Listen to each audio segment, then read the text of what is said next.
La inteligencia artificial está a un paso de irrumpir, o lo ha hecho ya, en la mayoría de los sectores económicos, lo que tiene el potencial de cambiar el mundo del trabajo tal y como lo conocemos. Lo han demostrado ya las actividades que han nacido ligadas a las instrucciones de los algoritmos. El ejemplo más claro son los conocidos como riders, repartidores que desarrollan su jornada laboral en función de las órdenes dictadas por una app. Pero este modelo se está extendiendo a cada vez más profesiones y sectores sin apenas tiempo de que las leyes sean capaces de poner coto a los posibles efectos indeseables de estos modelos de dirección y toma de decisiones. El mundo cambia y las personas trabajadoras a menudo nos sentimos arrastrados por una realidad que no acertamos a caracterizar y en la que no sabemos qué cabida tendremos. No podemos sino acordarnos de Charles Chaplin en tiempos modernos. ¿Sufres angustia tecnológica?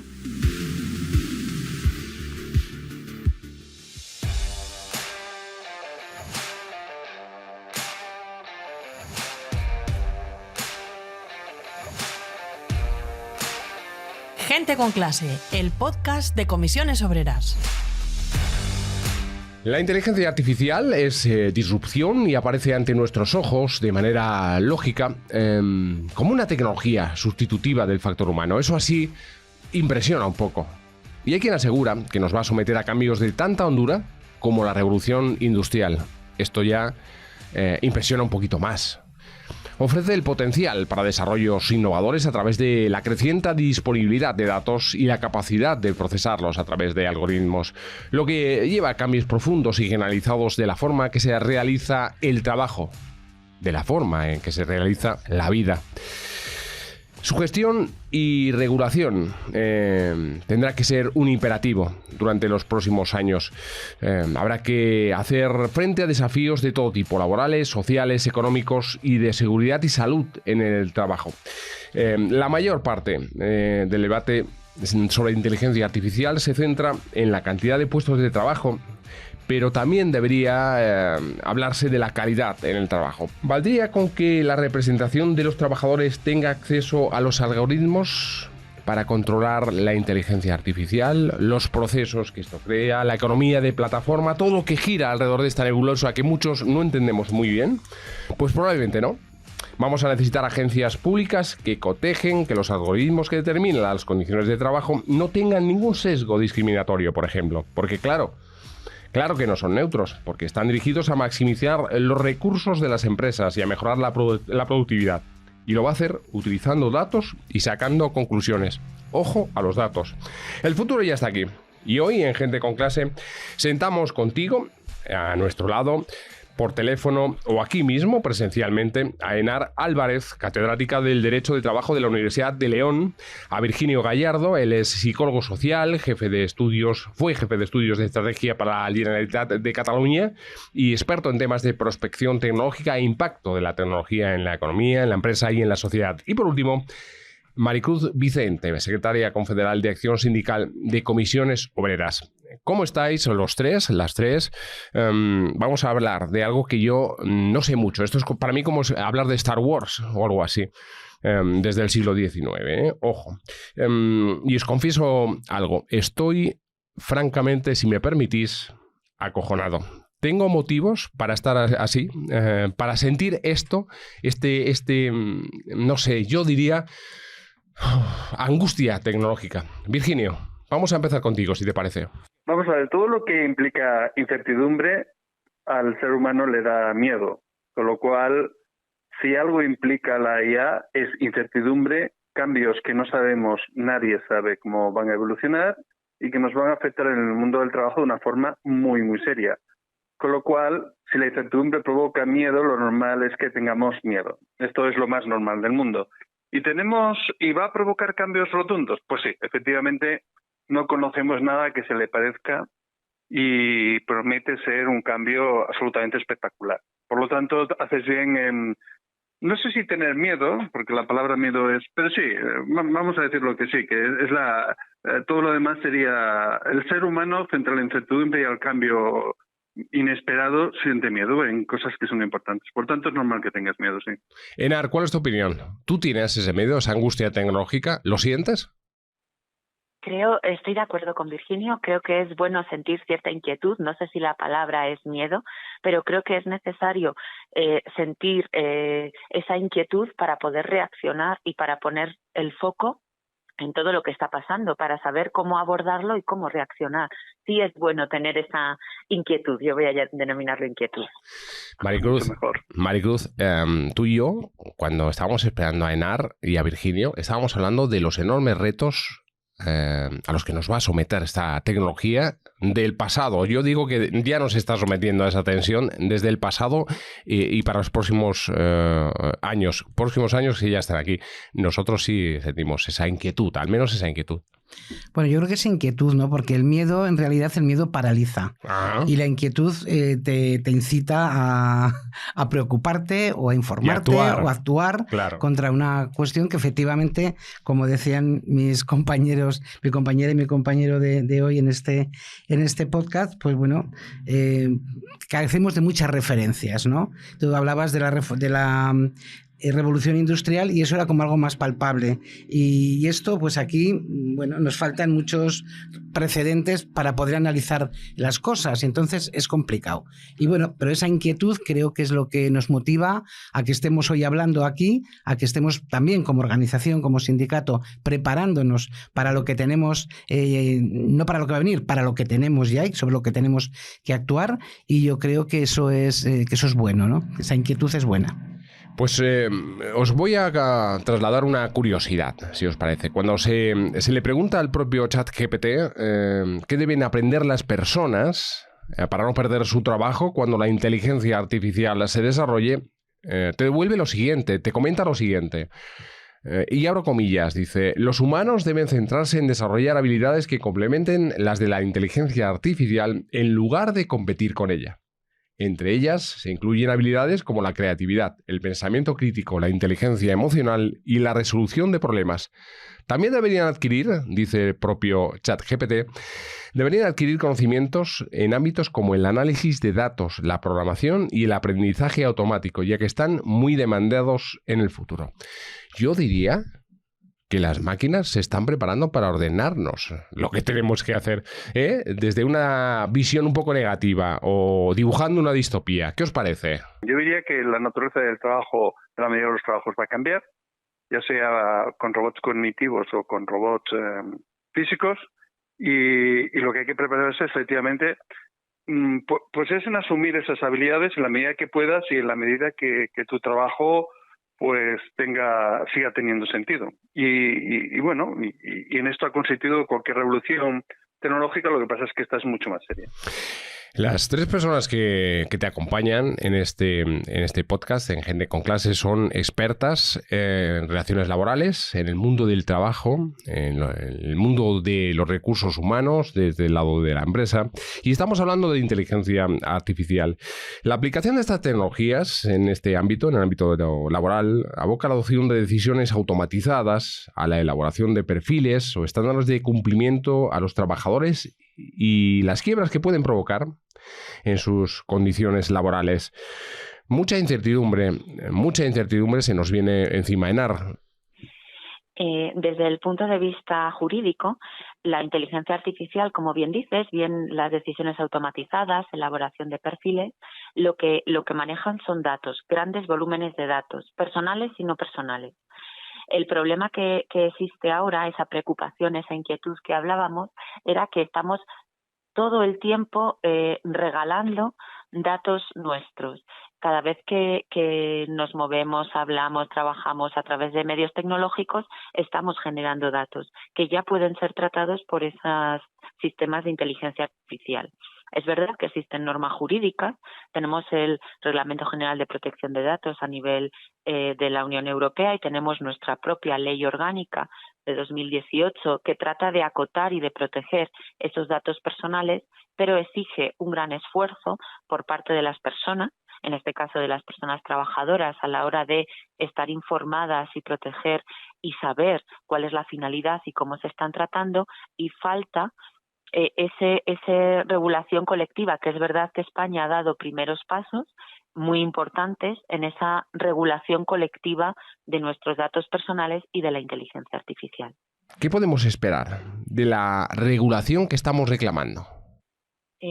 A día de hoy tenemos, por un lado, la Ley Orgánica de Protección de Datos y Derechos Digitales, tenemos el Reglamento Europeo de Protección de Datos, que se ocuparía de tratar de acotar el uso de esos datos personales, y tenemos un apartado muy importante que se introdujo en el Estatuto de los Trabajadores a través de la denominada Ley Rider, que confiere un derecho de información a los representantes de las personas trabajadoras para ser informados de cuándo se está utilizando en las relaciones laborales, en el marco del contrato de trabajo, inteligencia artificial, cuál es la finalidad, cuáles son los parámetros y cómo está funcionando esa inteligencia artificial. Sin perjuicio, por supuesto, que siempre que se utilice inteligencia artificial a la hora de tomar decisiones colectivas en la empresa, los representantes de las personas trabajadoras tienen que ser consultados.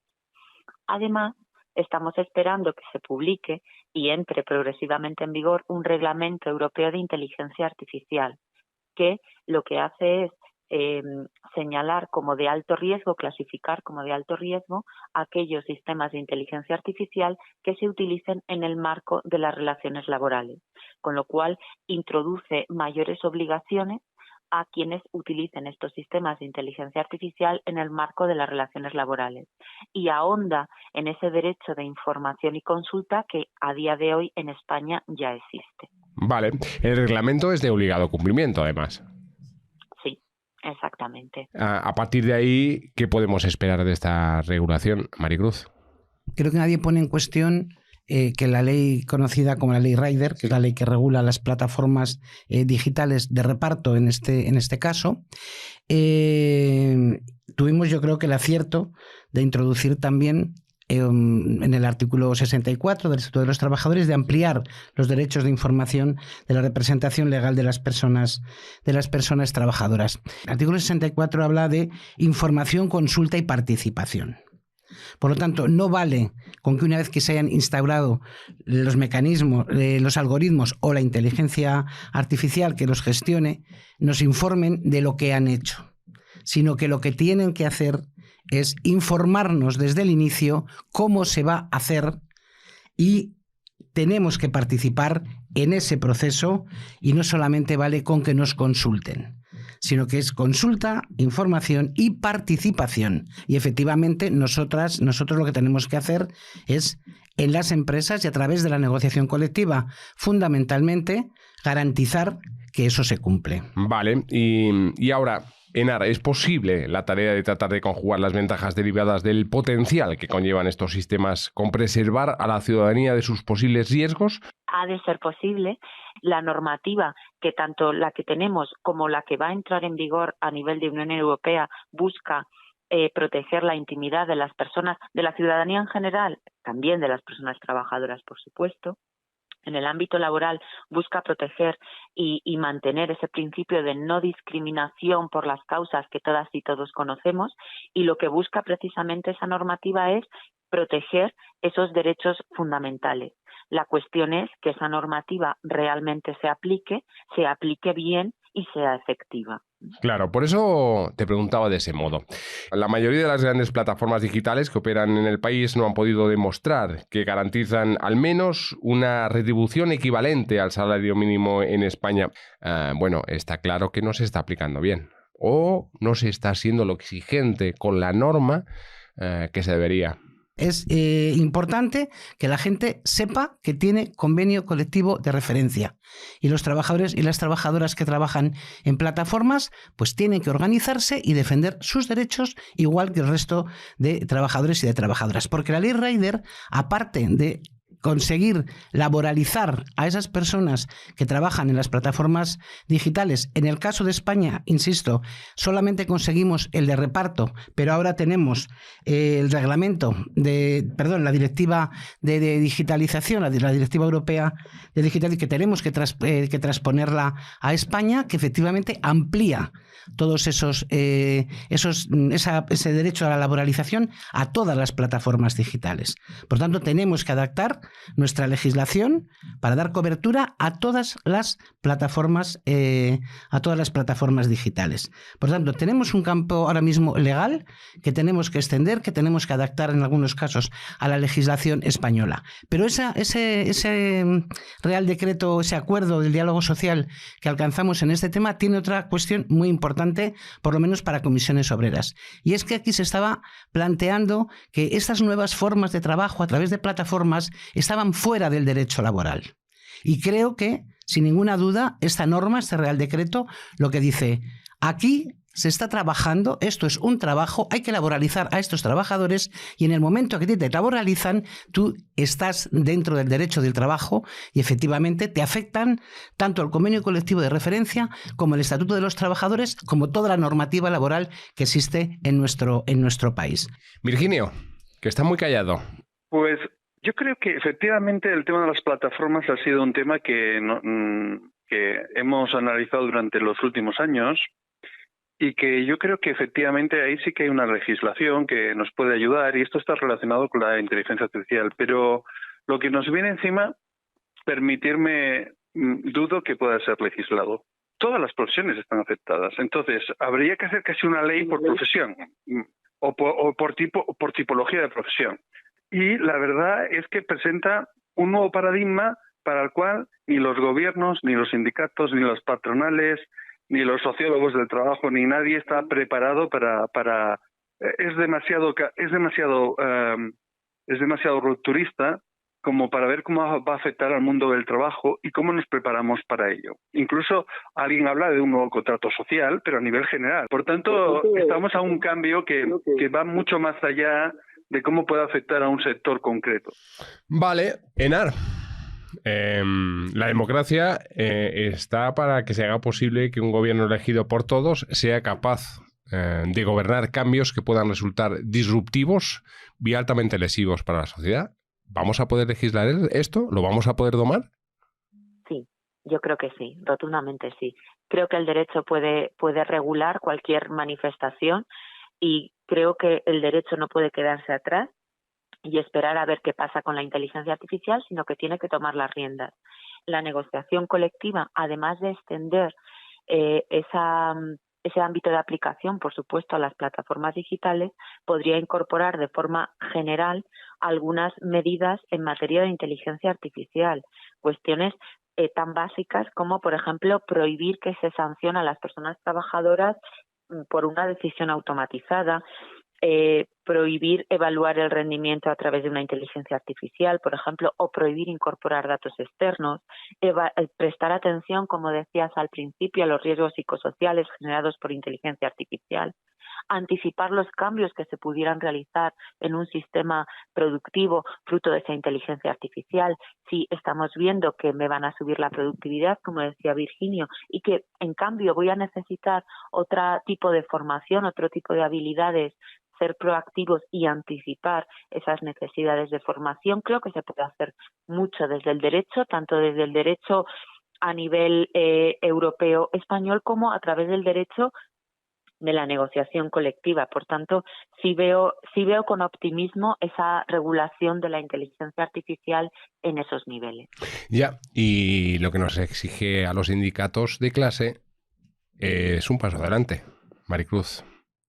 La formación juega un papel determinante, ¿no? Y en nuestra acción sindical eso lo tenemos que analizar muy en profundidad, porque efectivamente hay leyes de formación, hay cursos de formación, están los servicios públicos de empleo, pero efectivamente todo eso tiene que tener un cambio de arriba abajo, porque efectivamente hay cosas que se han quedado muy obsoletas y que hay normas que hay que adaptar ya a las nuevas realidades, ¿no? Porque aunque esto vaya de manera progresiva, va, o sea, no está parado, avanza a una velocidad que a veces nos es difícil situarnos y por lo tanto yo creo que nosotros como sindicato efectivamente parados no estamos. Desde el momento que nosotros acordamos una norma en el que la representación legal de los trabajadores y trabajadoras tiene un papel que cumplir en esta cuestión del control de los algoritmos y de la inteligencia artificial, nosotros nos hemos puesto las pilas. Nos hemos formado a muchos cientos de delegados y de delegadas. ¿Es fácil? No. ¿Hablar de algoritmos es fácil? No. ¿Explicarles cómo lo deben de controlar? Complicado. ¿Estamos haciéndolo? Sí. ¿Hemos hecho una guía para facilitarles las cosas? También. Pero bueno, esto tiene que seguir porque yo insisto, no es fácil y la evolución y evoluciona más rápido que lo que nosotros somos capaces de alcanzar, ¿no? Pero bueno, yo creo que tenemos también que darle una vuelta a las cosas, ¿no? Tenemos en España una agencia española de supervisión de la inteligencia artificial, AESIA, creo que es, ¿no? AESIA. Bueno, nosotros como sindicato no sabemos exactamente en qué consiste esa agencia ni lo que se está haciendo. Y creo que hay que abrir procesos de diálogo social donde hablemos de estas cosas, donde hablemos y, a ser posible, negociar y buscar acuerdos. No lo sé, hay un debate en el ámbito europeo también sobre si es posible o necesaria, yo creo que sí, posible no lo sé, la regulación específica para el algoritmo y su control. Bueno, yo creo que hay muchas ideas encima de la mesa, muchos temas que hay que abordar y que se trata también de que los agentes sociales, junto con el gobierno, nos sentemos para hablar de estas cosas. Tenemos un ministerio de transformación digital. Bueno, sinceramente, nosotros no tenemos mucho conocimiento de qué se está haciendo en el ámbito de ese ministerio y cómo lo que estén haciendo pueda repercutir en el mundo del trabajo, en las relaciones laborales, que es nuestro campo natural de actuación. Bueno, pues nosotros sí que exigimos al gobierno, al ministerio en concreto, bueno, que queremos saber, que queremos estar y además que queremos participar. Enar. El problema que tienen los algoritmos, los sistemas de inteligencia artificial propiamente dichos, es que van evolucionando, van cambiando, es necesaria una atención constante en ese cambio y en esa modificación que tienen en su aplicación práctica. Exigen mucha inversión de tiempo, esfuerzo y formación, como comentabais antes. Y, lógicamente, eso exige también para las personas que tienen que controlar, tanto estoy refiriéndome a la inspección de trabajo como a los jueces y tribunales, también formación para saber qué tienen que analizar, cómo lo tienen que interpretar. Y eso va a tener un coste de adaptación para que esto sea efectivo. Pero como cualquier otra norma jurídica, es necesario también esa adaptación. Pero tienen que ser eficaces y tienen que poder aplicarse, si no, dejarían de ser propiamente normas jurídicas. Por lo tanto, creo que es una labor conjunta a la hora de conseguir la eficacia verdadera de una norma.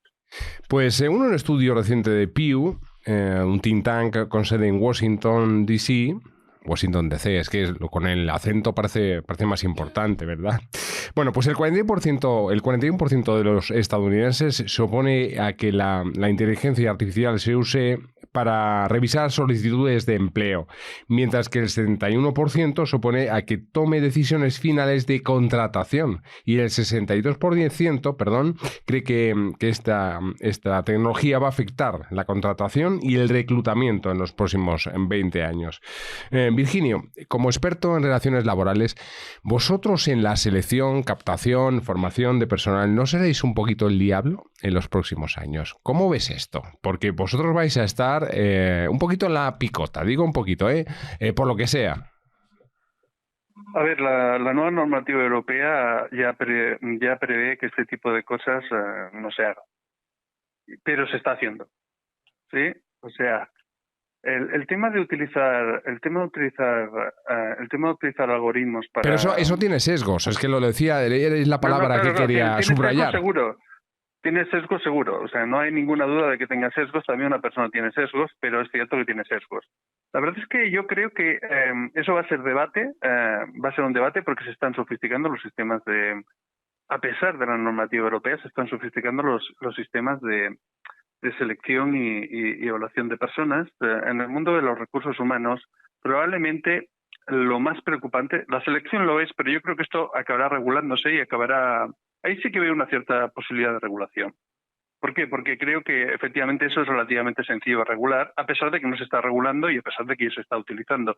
Difícilmente te digo una cosa, se utiliza en la última parte del proceso. En la última parte del proceso no hay nadie más o menos inteligente que se fíe del algoritmo del algoritmo. Simplemente es un filtro, se utiliza como filtro, ¿vale? Esto es lo que sucede, está sucediendo en la realidad. Pero no me deja muy tranquilo, pero bueno. Bueno, sí, efectivamente, no es muy tranquilizador, pero tanto usuarios como empresas, el usuario utiliza la inteligencia artificial para enviar más currículos y las empresas los utilizan para filtrar más. Y es un tema que la verdad es que debería ser regulado efectivamente, y eso sí que merece una regulación específica, y yo creo que además es posible.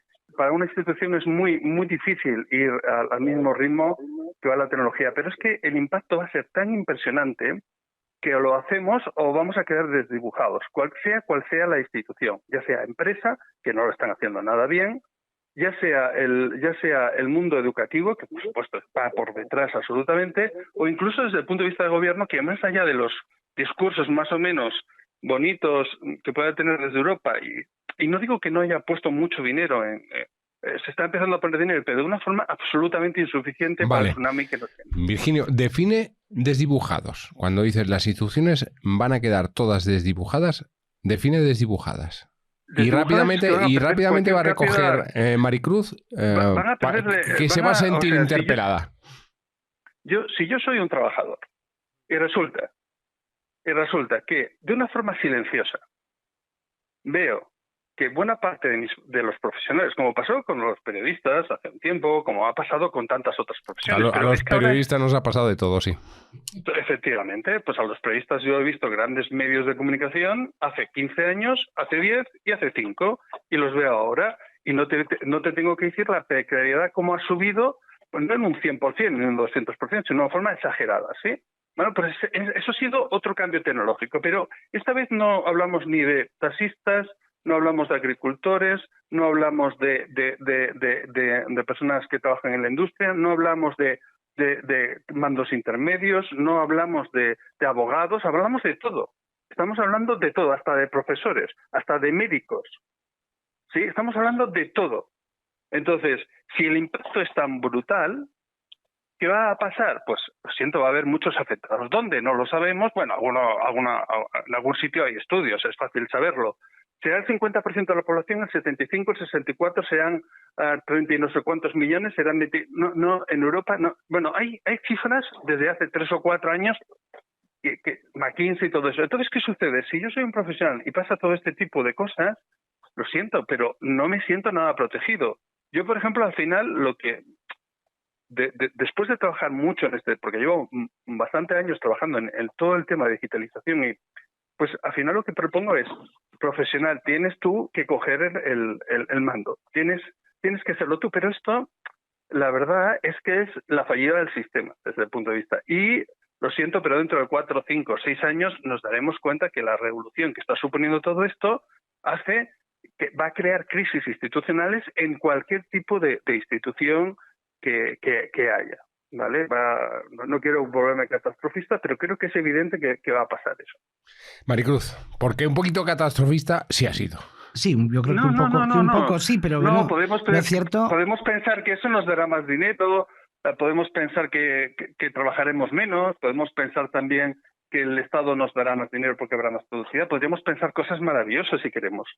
Pero desde el punto de vista del trabajo, lo que sí que va a haber es un cambio radical.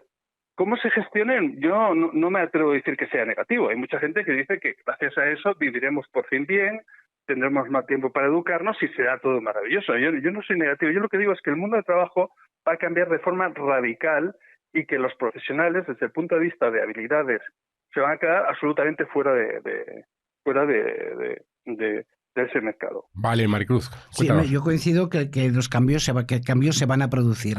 El nivel de radicalidad, pues yo no lo alcanzo, pero porque no soy ninguna experta en esta materia, pero es cierto que los cambios están ahí y que no podemos ponernos unas gafas de madera y decir aquí no pasa nada. Aquí pasan muchas cosas todos los días.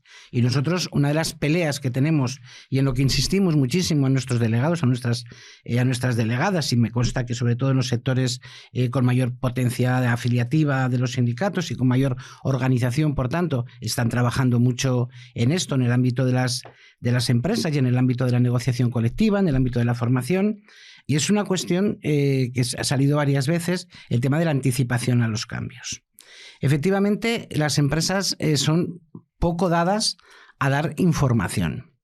Y efectivamente, si no tenemos información de los cambios que pretenden hacer las empresas o de los cambios necesarios para seguir produciendo lo que se está haciendo u otras cosas, pues efectivamente, si no hay anticipación, puede haber problemas importantes. La anticipación, sobre todo, es fundamental para poder organizar la empresa, para poder determinar qué necesidades se van a tener, qué necesidades formativas, para que el impacto... podamos tomar medidas para que el impacto sea el menor posible. No digo que no vaya a haber un impacto, puede haber un impacto, pero creo que se pueden tomar medidas para que ese impacto sea el menor posible, sobre todo en materia de empleo y en materia de derechos laborales. Ahora, yo creo que efectivamente todos nos tenemos que poner en clave de que esto necesita la participación de todo el mundo para poder abordar estos cambios que bueno, pues nos pillan a algunos menos preparados que a otros, pero que en general lo que se trata es de que todas nos preparemos para esos cambios, ¿no? Estamos acabando ya. No te quiero cansar, pero hay una pata de este banco que no hemos tocado todavía, la fiscalidad. Si queremos gobernar los cambios, también hay que estar encima de esta cuestión, Maricruz. La fiscalidad a los robots, la fiscalidad al algoritmo, la fiscalidad a la inteligencia artificial, eso también es disruptivo. Bueno, yo no sé si la fiscalidad debe de actuar directamente sobre los robots, porque ¿qué es un robot? Un robot es un ordenador, un robot es una piecita, una cosita que la manejamos todos los días sin saber que estamos manejando un robot. Yo creo que no necesariamente tiene que ir o a los robots o al algoritmo, sino que efectivamente esas empresas con las nuevas tecnologías van a ser más competitivas y por lo tanto van a ser más rentables económicamente. Efectivamente, sí, se destruye empleo.